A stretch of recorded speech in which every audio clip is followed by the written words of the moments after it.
জানিয়ে দেব সর্বশেষ আপডেট বাংলা সংবাদ। শুরুতেই শিরোনাম। শুরুতেই জানিয়ে দেব একটি ভয়ঙ্কর গুরুত্বপূর্ণ সংবাদ। সাবেক আইনমন্ত্রী আনিসুল হক ও শেখ হাসিনার সাবেক উপদেষ্টা সালমান এফ রহমান গ্রেপ্তার হয়েছেন। থাকছে বিস্তারিত প্রতিবেদনে। জানিয়ে দেব একটি ভয়ঙ্কর সংবাদ। শেখ হাসিনাকে ফেরত দেবে ভারত, কি আছে ঢাকা দিল্লির চুক্তিতে? থাকছে বিস্তারিত প্রতিবেদনে। জানিয়ে দেব 15ই আগস্টের দেশ থেকে সব আগাছা পরিষ্কার করা হবে, আওয়ামী লীগকে হুমকি দিয়ে যা বলল ডক্টর ইউনূস। থাকছে বিস্তারিত প্রতিবেদন। জানিয়ে দেব সব মন্ত্রণালয়ের সচিব ও কমিশন প্রধানদের অপসারণের দাবি। থাকছে বিস্তারিত প্রতিবেদনে। এতক্ষণ শিরোনাম শুনছিলেন, এবার বিস্তারিত। সাবেক আইনমন্ত্রী আনিসুল হক ও সাবেক প্রধানমন্ত্রী শেখ হাসিনার বেসরকারি শিল্প ও বিনিয়োগ উপদেষ্টা সালমান এফ রহমান গ্রেপ্তার হয়েছেন। ঢাকা মহানগর পুলিশের ডিএমপি কমিশনার মোহাম্মদ মইনুল হাসান আজ মঙ্গলবার সন্ধ্যার পরে প্রথম আলোকে জানান, রাজধানীর নিউ মার্কেট থানার একটি মামলায় এই দুইজনকে গ্রেপ্তার করা হয়েছে। পুলিশ সূত্রে জানা গেছে, কোটা সংস্কারের দাবিতে বৈষম্যবিরোধী ছাত্র আন্দোলনের কর্মসূচি চলাকালে 16 জুলাই ঢাকা কলেজের সামনে সংঘর্ষে দুইজন নিহত হন, একজন ছাত্র ও একজন হকার। এই ঘটনায় নিউ মার্কেট থানায় দুটি হত্যা মামলা করা হয়েছে। এসব হত্যার ঘটনায় ইন্ধনদাতা হিসাবে এই দুইজনকে গ্রেপ্তার করা হয়েছে। পরে এ বিষয়ে ডিএমপির জনসংযোগ বিভাগ মিডিয়া থেকে পাঠানো একটি খুদে বার্তায় বলা হয়েছে, নৌপথে পালিয়ে যাওয়ার সময় ঢাকার সদরঘাট এলাকা থেকে সালমান এফ আর রহমান ও সাবেক আইনমন্ত্রী আনিসুল হককে গ্রেপ্তার করেছে পুলিশ। ছাত্র জনতার আন্দোলনের মুখে শেখ হাসিনা 5 আগস্ট প্রধানমন্ত্রী পদ থেকে পদত্যাগ করে দেশ ছাড়ার পর তার মন্ত্রিসভার সদস্যরা আত্মগোপনে রয়েছেন। আওয়ামী লীগের নেতারাও আছেন আত্মগোপনে, কেউ কেউ দেশ ছেড়েছেন বলে খবর এসেছে। এর মধ্যে আনিসুল হক ও সালমান এফ রহমানকে গ্রেপ্তারের কথা জানালো পুলিশ। আইনজীবী আনিসুল হক 2014 সালে ব্রাহ্মণবাড়িয়া 4 আসন থেকে নির্বাচন করে আওয়ামী লীগের সংসদ সদস্য নির্বাচিত হন। সেবারই তাকে আইনমন্ত্রী করা হয়। এরপর থেকে তিনি আইনমন্ত্রীর পদে ছিলেন।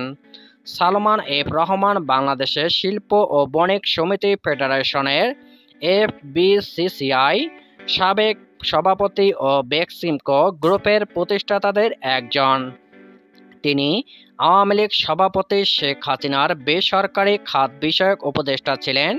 2018 সালে নির্বাচনে সালমান এফ রহমান ঢাকা 1 আসন থেকে নির্বাচন করে আওয়ামী লীগ থেকে সংসদ সদস্য হন। পরে তাকে নিজের বেসরকারি শিল্প ও বিনিয়োগ উপদেষ্টা পদে নিয়োগ দেন সাবেক প্রধানমন্ত্রী শেখ হাসিনা। আওয়ামী লীগ সরকারের পতনের পর 8 আগস্ট নোবেল বিজয়ী ডক্টর মোহাম্মদ ইউনূসের নেতৃত্বে অন্তর্বর্তীকালীন সরকার শপথ নেয়। মুদি দোকানদার আবু সাইদকে হত্যার অভিযোগে সাবেক প্রধানমন্ত্রী শেখ হাসিনা সহ 7 জনের বিরুদ্ধে মামলা করা হয়েছে। মামলার অপর আসামিরা হলেন সাবেক পরিবহন ও সেতুমন্ত্রী ওবায়দুল কাদের, সাবেক স্বরাষ্ট্রমন্ত্রী আসাদুজ্জামান খান, সাবেক IGP Abdullah Al Mamun, DMP commissioner Habibur Rahman, অতিরিক্ত কমিশনার হারুনুর রশিদ ও যুগ্ম কমিশনার বিপ্লব কুমার। গত 5 আগস্ট ছাত্র জনতার আন্দোলনের মুখে দেশ থেকে পালিয়ে ভারতে চলে যান শেখ হাসিনা। বর্তমানে তিনি দেশটির রাজধানী দিল্লিতে আছেন বলে ধারণা করা হচ্ছে। বাংলাদেশ থেকে পালিয়ে ভারত হয়ে তার তৃতীয় কোনো দেশ চলে যাওয়ার পরিকল্পনা থাকলেও আপাতত সেটি সম্ভব হচ্ছে না। বাংলাদেশে এখন তার বিরুদ্ধে হত্যা মামলা হয়েছে। বিচারের মুখোমুখি করতে পরবর্তী ধাপ হিসেবে তার বিরুদ্ধে গ্রেপ্তারি পরোয়ানা জারি করা হবে।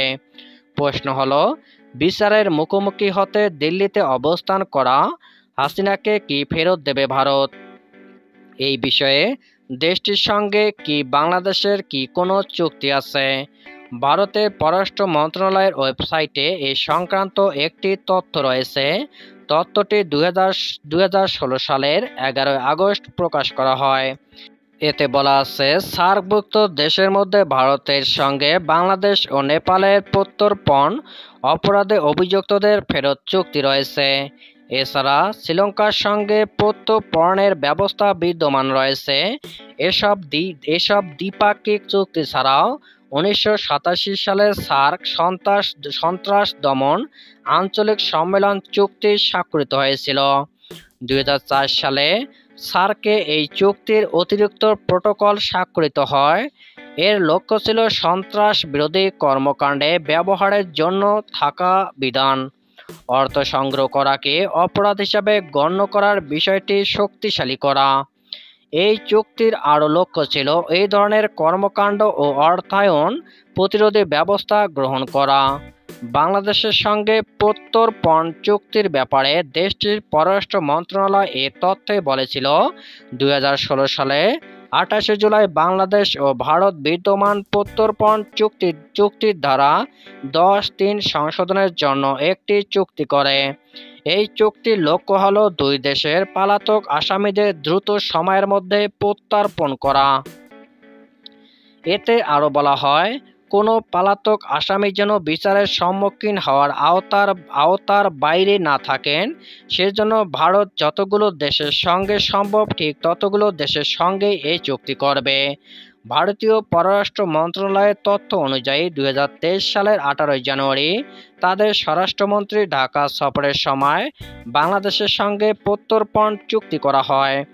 এই চুক্তি অপরাধ কমাতে দুই দেশের আইনশৃঙ্খলা রক্ষাকারী বাহিনীর জন্য সহায়ক হবে বলেও উল্লেখ করা হয়। কেবল গ্রেপ্তারি পরোয়ানাই থাকলে হবে। 2013 সালে বাংলাদেশ ও ভারতের মধ্যে যে প্রত্যর্পণ চুক্তি হয় সেটি 2016 সালে সংশোধন করা হয়। ওই সংশোধনে বলা হয়, দুই দেশের মধ্যে যদি কাউকে প্রত্যর্পণ করতে হয় তাহলে কেবল পুলিশের গ্রেপ্তারি পরোয়ানা থাকলেই হবে। সংশোধনী আনা হয়েছিল তৎকালীন ভারতীয় স্বরাষ্ট্রমন্ত্রী রাজনাথ সিং এবং বাংলাদেশের সাবেক স্বরাষ্ট্রমন্ত্রী আসাদুজ্জামান খান কামালের উপস্থিতিতে। চুক্তির এক সপ্তাহ আগে সাবেক প্রধানমন্ত্রী শেখ হাসিনা তার তৎকালীন মন্ত্রিসভার সভাপতিত্ব করে সংশোধনীর অনুমোদন দেন।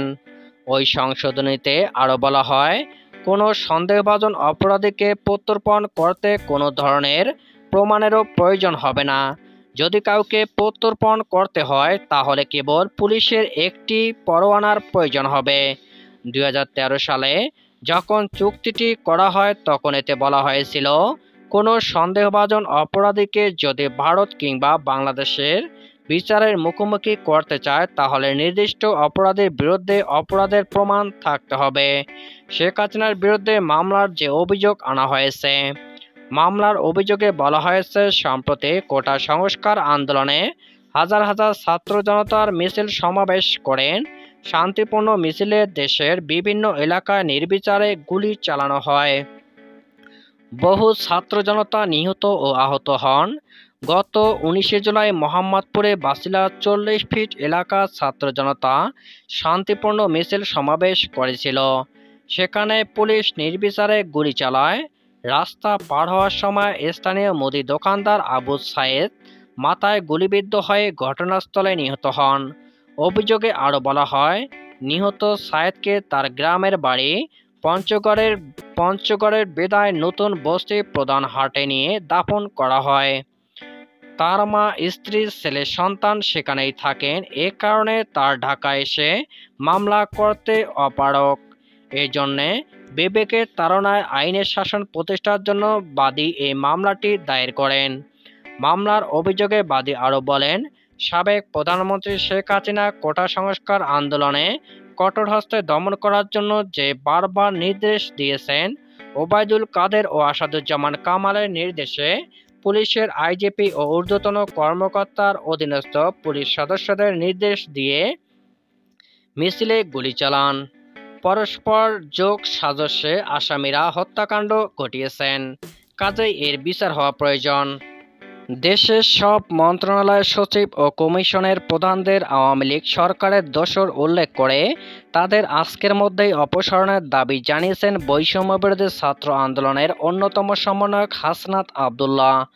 মঙ্গলবার 13 আগস্ট নিজের ফেসবুক আইডিতে এক পোস্টে এ দাবি জানান তিনি।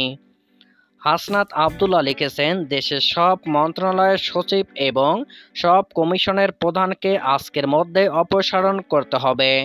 নির্বাচন কমিশন, দুর্নীতি দমন কমিশন, আইন কমিশন সহ সব কমিশনের আওয়ামী ফ্যাসিবাদের দোসররা এখনো বসে রয়েছেন। আজকের মধ্যে সব ফ্যাসিস্ট আমলাদের পদত্যাগ নিশ্চিত করতে হবে।